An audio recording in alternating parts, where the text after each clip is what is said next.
Bismillahirrahmanirrahim.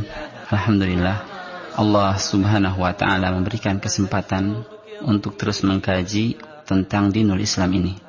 Kali ini kita akan bersama-sama membahas tentang sifatul mar'atil muslimah, yaitu sifat-sifat seorang wanita muslimah. Seorang wanita yang dengan sifat ini insyaallah mereka akan menjadi penghuni surga. Di sini ada 10 sifat. Jika kita mendapati ke-10 sifat ini dalam diri seorang muslimah, maka silahkan kabarkan kepada dirinya bahwa insyaallah dia akan mendapatkan jannah dari Allah subhanahu wa ta'ala. Berikan dia busyra, berikan dia kabar gembira. Sebab memberi kabar gembira dengan jannah terhadap seorang muslim atau seorang muslimah yang saleh dan salihah, ini adalah satu perintah dari Allah subhanahu wa ta'ala. Allah azza wa jalla berfirman dalam surat Al-Baqarah, A'udzubillahi minasyaitonirrajim, wa basyiril ladzina amanu wa 'amilus shalihat anna lahum jannatin tajri min tahtihal anhar. Wa basyir, dan berilah busyra, berilah kabar gembira kepada orang-orang yang beriman dan beramal saleh bahwa mereka akan mendapatkan jannah, akan mendapatkan surga yang mengalir di bawahnya sungai-sungai. Begitu juga seorang muslimah, jika dia memang bersifat dengan sifat-sifat seorang wanita salihah, maka tidak salah kalau kita memberikan kabar kepada dirinya bahwa Allah azza wa jalla insyaallah akan memasukkan dirinya ke dalam surga Allah subhanahu wa ta'ala. Sifat pertama dari seorang sifat al-mar'atul muslimah yaitu al-mudawamah ala ta'atillahi ta'ala. Senantiasa mentaati Allah azza wa jalla pada setiap tempat dan setiap waktu. Mudawamah, tidak pernah berhenti, tidak pernah putus untuk senantiasa taat kepada Allah azza wa jalla. Bahkan ketaatan dirinya kepada kedua orang tuanya, ketaatan dirinya kepada suaminya, ini didasarkan karena ketaatan dirinya kepada Allah subhanahu wa ta'ala. Dia senantiasa melaksanakan hak-hak Allah azza wa jalla, melaksanakan salat, melaksanakan siam, kemudian menjaga kesucian dirinya, ghaddul basar. Ini adalah salah satu ketaatan kepada Allah subhanahu wa ta'ala, di antara bentuk-bentuk ketaatan kepada Allah subhanahu wa ta'ala. Dan dia harus mengetahui bahwa kehidupan itu bukanlah sekedar perhiasan dari emas dan perak. Dan kehidupan pun bukanlah sekedar memiliki suami, bukan. Sebab betapa banyak seorang wanita yang tidak memiliki perhiasan, dan betapa banyak seorang wanita yang masih sendirian. Tapi kalau mereka yang tidak memiliki ini semua, mereka taat kepada Allah subhanahu wa ta'ala dengan cara beribadah, tunduk dan patuh terhadap syariat Allah subhanahu wa ta'ala, maka dia akan mendapatkan kehidupan yang bahagia, baik di dunia ataupun di akhirat. Allah subhanahu wa ta'ala berfirman dalam surat An-Nahl ayat 97, A'udzubillahi minasyaitonirrajim, man amila salihan min dzakarin aw untha wa huwa mu'minun falanuhyiyannahu hayatan thayyibah. Siapa saja yang beramal saleh, baik laki-laki ataupun wanita, sedangkan dia seorang beriman, falanuhyiyannahu hayatan thayyibah, maka kami akan memberikan kehidupan yang baik di dunia ini. Ya, ini di dunia. Hayatan thayyibah. Maksud hayatan thayyibah, kehidupan yang baik di sini adalah hayatan thayyibah di dunia. Di dunia, bukan di akhirat. Orang-orang yang beriman dan beramal saleh, dia akan mendapatkan kehidupan yang baik di dunia ini. Adapun di akhirat, Allah subhanahu wa ta'ala berfirman dalam kelanjutan surat ini, ya, dalam kelanjutan ayat ini, وَلَنَجْزِيَنَّهُمْ أَجْرَهُمْ بِأَحْسَنِ مَا كَانُوا يَعْمَلُونَ. Dia akan diberikan balasan dengan balasan yang lebih baik dari apa yang telah dia kerjakan. Itu di akhirat, itu surga. Kemudian yang kedua dari sifatul mar'atil muslimah atau sifat wanita muslimah, yaitu luzumu baitiha wa adamu tabarrujiha. Dia senantiasa berada di rumahnya dan tidak bertabarruj ketika keluar. Seseorang yang senantiasa berada di dalam rumahnya, ketika dia harus keluar, maka dia tidak bertabarruj. Ini salah satu sifat muslimah yang akan menghantarkan dirinya ke dalam keridhaan Allah subhanahu wa ta'ala. Banyak sekali firman Allah azza wa jalla dan hadis Rasulullah SAW yang memerintahkan hal ini. Walaupun cukup disayangkan, mayoritas orang yang mengaku muslimah pada zaman ini, mereka lebih senang untuk keluar rumah. Seolah-olah mereka tidak pernah mendengar firman Allah Subhanahu wa taala, "Wa qarna fi buyutikunna wa la tabarrajna tabarrujal jahiliyatil ula." Seolah-olah dia tidak mendengar firman ini. Ya, wa qarna fi buyutikunna, dan tetaplah kalian berada di dalam rumah kalian, wa la tabarrajna tabarrujal jahiliyatil ula, dan janganlah kalian bertabarruj, membuka aurat sebagaimana orang-orang jahiliyah bertabarruj. Ini tidak boleh. Bersolek, bertabarruj, menggunakan minyak wangi, kemudian keluar rumah, ini haram bagi seorang muslimah. Ya, haram bagi seorang muslimah. Bahkan Imam Abu Daud dan Ibnu Khuzaimah, dia meriwayatkan satu hadis dari Rasulullah SAW, "La tamna'u nisa'akumul masajid wa buyutuhunna khairul lahun." Janganlah kalian melarang istri-istri kalian untuk masuk ke dalam masjid, akan tetapi buyutuhunna, rumah-rumah mereka, khairul lahun, lebih baik bagi mereka.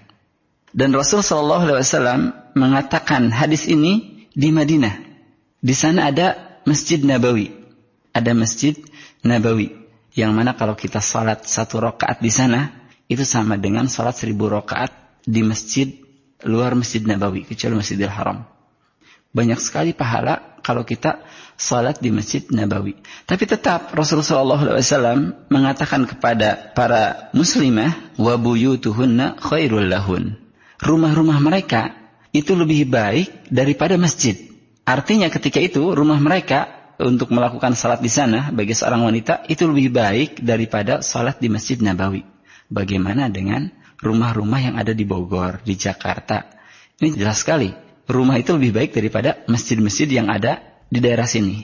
Kemudian dalam Sahih Ibnu Khuzaimah, Rasulullah SAW bersabda, "Innal mar'ata aurah." Sesungguhnya mar'ah ini, wanita ini aurat. Ya, seluruhnya aurat. Fa idza kharajat istashrafaha asyaitan. Ketika dia keluar rumah, maka setan itu memperlihatkannya, memperhatikannya. Wa aqrabu ma takunu min wajhi rabbiha wa hiya fi qa'ri baitiha. Dan kedekatan dia dengan Allah Subhanahu wa taala itu berada pada dalam rumahnya, di dalam rumahnya.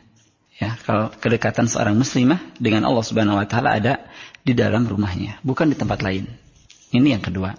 Yang ketiga daripada sifat wanita muslimah yaitu ghaddu basariha wa hifdzu nafsiha. Menundukkan pandangan dan juga menjaga kemuliaannya, menjaga dirinya. Allah Subhanahu wa taala berfirman, "Fas-salihatu qanitatun hafizatun lil ghaib bima hafizallah." Surat An-Nisa ayat 34. Maka wanita yang saleh, fas-salihat, wanita yang salehah, ialah yang taat kepada Allah lagi memelihara diri ketika suaminya tidak ada. Dia harus senantiasa menjaga dirinya. Jangan sampai ketika suami tidak ada, dia bebas keluar, dia bebas ke pasar, dia bebas berjalan-jalan. Tidak. Seorang wanita salehah, dia menjaga amanah, menjaga dirinya. Dia tidak keluar rumah kecuali setelah izin kepada sang suami. Ini wanita salehah. Dan dia pun menundukkan pandangannya. Sebagai aplikasi daripada firman Allah Subhanahu wa taala dalam surat An-Nur ayat 31, "Wa kullil mu'minat yaghdudna min absarihin wa yahfadna furujahun." Dan katakanlah wahai Rasul kepada para mukminah, hendaknya mereka menundukkan pandangan mereka dan juga menjaga kehormatan mereka. Jadi perintah menundukkan pandangan ini tidak hanya untuk laki-laki tapi juga untuk wanita. Sebab keduanya memungkinkan untuk saling terfitnah. Sang laki-laki bisa terfitnah dengan wanita, sang wanita pun bisa terfitnah dengan laki-laki. Kemudian yang keempat, hifdzu lisaniha minal ghibah wan namimah. Menjaga lisannya dari ghibah dan namimah. Ghibah ini adalah menceritakan keburukan saudaranya, menceritakan keburukan sesama muslimah atau saudara muslim yang lain. Ini namanya ghibah. Adapun namimah ini adalah adu domba, memberikan satu informasi kepada orang lain, kemudian memberikan informasi dari orang lain kepada orang pertama dengan tujuan agar keduanya terjadi clash, ya, terjadi permusuhan. Ini adalah namimah, dan keduanya diharamkan oleh Allah Subhanahu wa taala. Dalam surat Al-Hujurat ayat 12 Allah Subhanahu wa taala berfirman, "A'udzubillahi minasyaitonir rajim. Ya ayyuhalladzina amanu ijtanibu katsiran minadh-dhann, inna ba'dadh-dhanni itsmun." Wahai orang-orang yang beriman, jauhilah dari kalian sifat berprasangka buruk, karena sebagian prasangka ini adalah dosa. Wala tajassasu wala yaghtab ba'dukum ba'dha. Dan jangan kalian bertajassus, mencari-cari kelemahan orang, mencari-cari kesalahan orang lain. Wala yaghtab ba'dukum ba'dha. Dan janganlah kalian saling menggibah. Ayuhibbu ahadukum ayyakula lahma akhihi maitan fakarihtum. Apakah kalian senang ketika memakan bangkai saudara kalian? Ya, tentu dia akan jijik. Ya, dia akan jijik memakannya. Ya, ini adalah ghibah. Ini ghibah. Disamakan oleh Allah Subhanahu wa taala orang-orang yang berghibah dengan orang-orang yang memakan bangkai saudaranya. Ini menunjukkan keharamannya. Adapun tentang namimah, Rasulullah SAW bersabda, hadis dari Hudzaifah, sami'tu Rasulullah SAW yaqul, la yadkhulul jannata namam. Tidak akan masuk surga seorang yang senantiasa mengadu domba, seorang yang senantiasa menginginkan permusuhan antara kaum muslimin. Dia tidak akan masuk surga. Hadis sahih riwayat Muslim. La yadkhulul jannata namam. Nah, seorang muslimah dia harus senantiasa menjaga lisannya dari bergibah ataupun bernamimah. Dia harus menahan lisannya. Kebanyakan wanita ketika dia sudah berbicara dengan teman-temannya, itu akan timbul sifat namimah atau sifat gibah. Gibahnya timbul. Nah, ketika seorang muslimah mengetahui hal ini atau mendengar gibah dari saudarinya, maka harus dicegah. Kalau tidak bisa mencegahnya, maka dia harus keluar, harus meninggalkan orang-orang yang bergibah itu. Sifat yang kelima, hifdzu sam'iha 'anil ghina. Seorang muslimah, dia adalah seorang wanita yang senantiasa menjaga pendengarannya dari lagu, dari musik. Sebab dia yakin ini adalah perbuatan yang haram. Rasulullah SAW bersabda, la yakunana min ummati aqwamun. Akan ada dari umatku sebuah kaum yastahilluna al-hirra, yang menganggap halal perzinahan. Al-hirra itu al-farj, itu perzinahan. Wal harira, menganggap halal sutra bagi kaum muslimin. Sutra ini haram bagi kaum muslimin dan halal bagi kaum muslimah. Tapi nanti akan ada sebuah kaum yang menganggap sutra ini halal bagi kaum muslimin. Wal khamra, dan juga akan ada sebuah kaum yang menganggap halal al-khamr, minuman keras, alkohol, wal ma'azif, dan juga alat-alat musik. Ini artinya al-ma'azif, alat-alat musik, ini disamakan dengan al-hirra, perzinahan, al-harira, ya, sutra yang dianggap halal, wal khamra, dan juga khamr. Ini artinya keharaman al-ma'azif, dan keharaman keempat benda ini yang disebutkan oleh Rasulullah SAW. Nah, seorang muslimah ketika dia mendengar lagu yang bermusik, maka dia harus mematikannya. Harus pergi meninggalkannya. Orang-orang yang senantiasa mendengarkan lagu ini, maka setidaknya dia akan mendapatkan dua kerugian. Pertama, qati'atun wa wahsyatun bainahu wa bainal wahidil ahad. Ini yang pertama. Kerugian pertama bagi orang-orang yang kecanduan musik, akan ada jarak antara dirinya dengan Allah Azza wa Jalla. Akan terputus hubungan dia dengan Allah Subhanahu wa taala. Hatinya tidak akan lagi mengingat Allah Subhanahu wa taala. Yang kedua, alla yuhibbal Qur'an wala dzikr wala hadits an-nabawi wala sirah. Seorang yang senantiasa mendengarkan musik, dia tidak akan pernah mencintai Al-Quran, tidak akan pernah mencintai untuk berzikir kepada Allah Subhanahu wa taala, atau membaca hadis ataupun membaca sirah-sirah nabawiyah. Ini tidak. Ya, sebab tidak akan mungkin berkumpul antara satu hati yang mencintai musik dan juga mencintai Al-Quran sekaligus, itu tidak akan pernah. Harus ada yang dikalahkan. Dan pasti ada yang terkalahkan.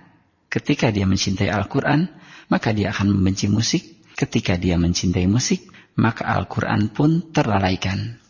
Yang keenam, ihtiramuz zawj wal qiyamu bihaqqihi wal hirsu ala rahatihi. Dia senantiasa menghormati suaminya, kemudian melaksanakan hak-hak suaminya, dan juga senantiasa hirs atau semangat akan kerehatan suaminya, akan keridhaan suaminya. Ini adalah sifat al-mar'atul muslimah bagi wanita yang memiliki suami. Rasulullah SAW bersabda satu hadis yang diriwayatkan oleh Imam Ahmad rahimahullah, "Idza salatil mar'atu khamsaha," jika seorang wanita melaksanakan salat 5 waktu, wa shamat syahraha, melaksanakan puasa di bulan Ramadan, wa hafizat farjaha, kemudian dia menjaga kemaluannya, wa ata'at zawjaha, dan dia mentaati suaminya, qila laha dukhulil jannah min ayyi abwabil jannati syi'ti, maka akan dikatakan kepadanya, silahkan masuk surga dari pintu mana saja yang engkau sukai. Hanya 4 ini. Hanya 4 ini. Dimudahkan oleh Allah Azza wa Jalla bagi seorang muslimah untuk masuk ke dalam jannah. Cukup dengan salat, puasa, menjaga kemaluan, taat suami. Tapi sungguh banyak sekali kaum wanita, kaum hawa yang tidak bisa merealisasikan keempat-empat ini.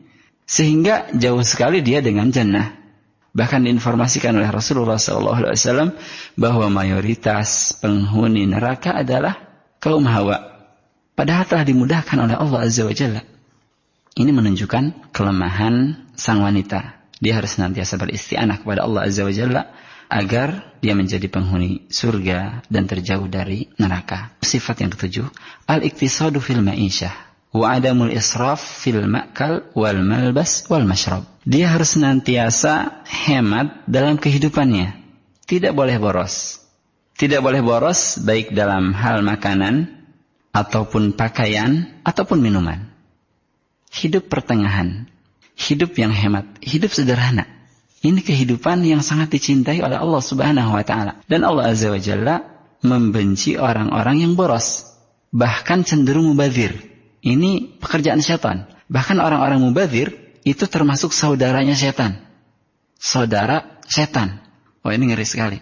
Saudara setan. Kalau saudaranya si fulan yang bandel, itu mungkin masih bisa terangkat ini derajatnya. Tapi ini saudara setan. Allah Azza wa Jalla berfirman dalam surat Al-Isra ayat 27, "Innal mubadzirin kanu ikhwanas syayatin." Ikhwanas syayatin. Dikatakan oleh Allah Azza wa Jalla ikhwanas syayatin. Sesungguhnya orang-orang yang senantiasa bersifat mubadzir, membuang-buang harta, kanu ikhwanas syayatin, dia adalah saudara-saudara setan. Wa kana syaitanu li rabbih kafura. Dan setan ini kufur kepada Allah Subhanahu wa taala, berteman dengan makhluk kufur, makhluk yang paling kufur kepada Allah Subhanahu wa taala. Ya, maka jangan mubadzir. Dia harus menjaga nikmat yang diberikan oleh Allah Subhanahu wa taala. Ketika dia memiliki nikmat, dia bersyukur. Ketika nikmat tidak ada, maka dia bersabar. Dan ini semuanya adalah satu kebaikan bagi seorang muslimah. Allah Azza wa Jalla berfirman dalam surat Al-A'raf, "A'udzubillahi minasyaitonir rajim. Ya bani Adam, khudhu zinatakum inda kulli masjid wa kulu washrabu wa la tusrifu innahu la yuhibbul musrifin." Ya, syahidnya wa kulu washrabu wa la tusrifu. Makan, minum, tapi jangan berlebihan. Innahu la yuhibbul musrifin. Sesungguhnya Allah Azza wa Jalla tidak menyukai orang-orang yang bersifat berlebihan. Allah Subhanahu wa taala tidak menyukai orang-orang yang berlebihan dalam makan ataupun dalam minum. Bahkan ya, kebanyakan orang-orang yang sakit ini dikarenakan perutnya. Orang-orang yang tidak bisa menjaga perutnya, lantas dia sakit. Tapi orang-orang yang senantiasa menjaga perutnya, dia tidak makan kecuali ketika lapar, dan dia berhenti makan ketika dia sudah merasakan kenyang, tidak sampai kekenyangan, insya Allah orang tersebut akan senantiasa sehat. Ya, apalagi diiringi dengan puasa sunnah, dia akan menjadi orang-orang yang sehat. Sebab pusat penyakit ini berada di dalam perut kita. Ketika kita tidak bisa menjaga makanan atau tidak bisa mengatur volume makanan yang kita masukkan ke dalam mulut kita, maka kebanyakan orang-orang tersebut akan tertimpa penyakit. Kemudian yang kedelapan, ada mutasyabbuh birrijal. Seorang muslimah adalah seorang wanita salihah yang tidak menyerupai laki-laki, baik dalam berjalan, berbicara, ataupun berpakaian, atau sifat-sifat yang menjadi kekhususan laki-laki. Itu tidak boleh ditiru oleh wanita. Sebab Rasulullah SAW melaknat orang-orang yang menyerupai laki-laki. Rasulullah SAW melaknatnya. Ada mutasyabbuh birrijal. Kemudian ikhwan fillah rahimakumullah, satu hadis dari Ibnu Abbas. Ibnu Abbas berkata, la'ana Rasulullah sallallahu alaihi wasallam al-mutarajjilat minan nisa wal mukhannithina minar rijal. Rasulullah sallallahu alaihi wasallam melaknat wanita-wanita yang seperti pria atau pria-pria yang seperti wanita. Ini dilaknat oleh Rasulullah sallallahu alaihi wasallam. Para banci, para bencong, ini semuanya dilaknat oleh Rasulullah sallallahu alaihi wasallam. Laki-laki dia harus menampakkan kelaki-lakiannya. Biasanya kuat, tegas, kekar, ini laki-laki. Dan di setiap negara, setiap tempat itu mempunyai kekhususan. Kalau laki-laki di Indonesia pakai peci misalkan, pakai sarung gitu ya, pakai koko, ini kalau mau sholat. Jangan sampai seorang wanita menggunakan hal ini. Sebab ini sudah menjadi kekhususan laki-laki. Atau apapun yang menjadi kekhususan laki-laki tidak boleh digunakan oleh wanita. Kemudian selanjutnya, seorang wanita dia tidak boleh merubah ciptaan Allah Subhanahu wa taala. Tidak boleh. Tidak boleh merubah ciptaan Allah Subhanahu wa taala seperti mengerok alisnya ya untuk kecantikan, merenggangkan giginya, atau memberi tai lalat di hidungnya, di pipinya, dimanapun ya, dengan tujuan untuk menipu orang lain. Ini tidak boleh. Ini pun dilaknat oleh Allah Subhanahu wa taala. Dari Abi Hurairah radhiyallahu an, Rasulullah sallallahu alaihi wasallam bersabda, "La'anallahu al-wasilah al-mutawassilah wal mutawassilah wal washimah wal mustawshimah." Allah Subhanahu wa taala melaknat al-wasilah, orang-orang yang menyambung rambutnya menggunakan wig. Ini dilaknat oleh Allah Azza wa Jalla. Wal washimah wal mustawshimah. Juga orang-orang yang menempelkan tai lalat palsu dan orang-orang yang menolongnya. Ini pun dilaknat oleh Allah Subhanahu wa taala. Sebab ini merubah ciptaan Allah. Yang tadinya bersih tidak ada tai lalat tiba-tiba ada. Yang tadinya rambutnya seperti itu lantas disambung jadi seperti panjang. Ini tidak boleh. Dalam hadis lain dari Alqamah dari Abdullah dia berkata, la'ana Rasulullah sallallahu alaihi wasallam al-washimat wal mustawshimat. Rasulullah melaknat seorang wanita atau para wanita yang menggunakan tai lalat palsu, wal mutanammisat, dan juga orang-orang yang mengerik halisnya untuk berhias. Biasanya ini para pengantin yang tidak mengetahui aturan-aturan syar'i, dia dikerok alisnya. Wal mutafallijat, dan juga orang-orang yang merenggangkan giginya. Wal mutafallijat lil husni al mughayyirat. Ya, yang mana ini adalah hal-hal yang merubah ciptaan Allah Subhanahu wa taala yang diharamkan. Dan ini adalah perintah setan. Perintah setan. Sebab setan memerintahkan manusia untuk merubah ciptaan Allah Azza wa Jalla. Bagaimana yang Allah firmankan dalam surat An-Nisa ayat 119. Wala amurannahum fala yughayyirunna khalqallah. Wala amurannahum fala yughayyirunna khalqallah. Dan sungguh kami akan memerintahkan mereka, kata setan, sehingga mereka merubah ciptaan Allah. Nah, ditafsir merubah ciptaan Allah di sini yang diharamkan, yaitu menggunakan tai lalat palsu, menyambung rambut, mengerok alis, atau merenggangkan gigi. Ini adalah taghyir khalqallah yang diharamkan. Walaupun harus dipahami, tidak seluruhnya mentaghyir ciptaan Allah ini haram. Ada yang disunahkan bahkan. Ya, seperti seorang laki-laki memendekkan kumis. Kumis yang tadinya panjang dipendekkan. Atau seorang wanita itu tidak apa-apa ketika dia melubangi telinganya untuk anting. Ada sebagian akhwat yang salah faham dengan taghyir khalqallah. Mereka mengatakan dengan dalil larangan merubah ciptaan Allah, mereka mengatakan bahwa menindik pun ini haram. Dan ini satu kekeliruan. Menindik, melubangi telinga untuk anting, untuk berhias, ini tidak apa-apa. Ini tidak apa-apa. Bahkan para sahabiat itu menggunakan anting. Dan ini adalah satu indikasi besar bahwa mereka pun ditindik ketika mereka menggunakan anting.